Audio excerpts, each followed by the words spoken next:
I consiglieri regionali del Partito Democratico del Veneto hanno presentato una mozione dedicata al settore agricolo, composta da 19 azioni mirate, con l'obiettivo di promuovere lo sviluppo e la dignità del comparto agricolo nel territorio.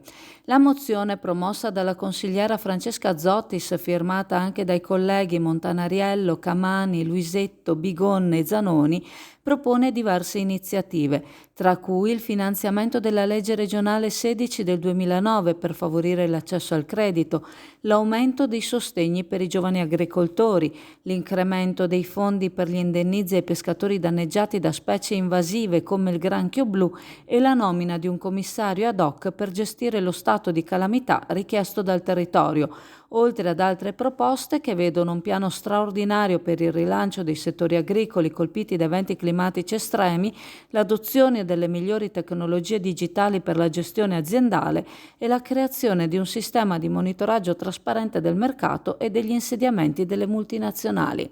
I consiglieri del Partito Democratico sottolineano l'importanza di mettere gli operatori agricoli nelle migliori condizioni per partecipare attivamente alla transizione ecologica e alla sicurezza alimentare, al fine di evitare che le proposte rimangano solo sulla carta. Riconoscono l'importanza di bilanciare la sostenibilità ambientale ed economica per evitare conflitti infruttuosi. Essi evidenziano le difficoltà del settore agricolo nel Veneto, con la perdita di numerose imprese nell'ultimo anno e le sfide aggiuntive imposte dalle recenti misure adottate dal governo centrale. Tuttavia esprimono apprezzamento per il lavoro svolto dall'eurodeputato Paolo De Castro riguardo il nuovo regolamento per cibo, vino e bevande a indicazione geografica.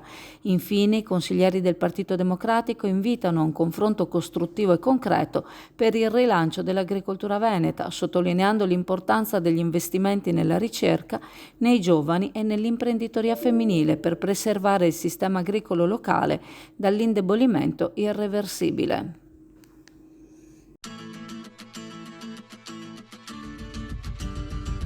Aragoste, astici, granseole, granchi porri e tanto altro trovi alla CAM, per il gran gourmet, per il ristorante e per la cucina casalinga.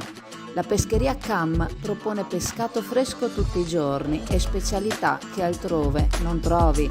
Ottimi prodotti, ottimo servizio e la comodità del parcheggio a un passo. CAM da oltre 50 anni all'Isola Saloni a Chioggia.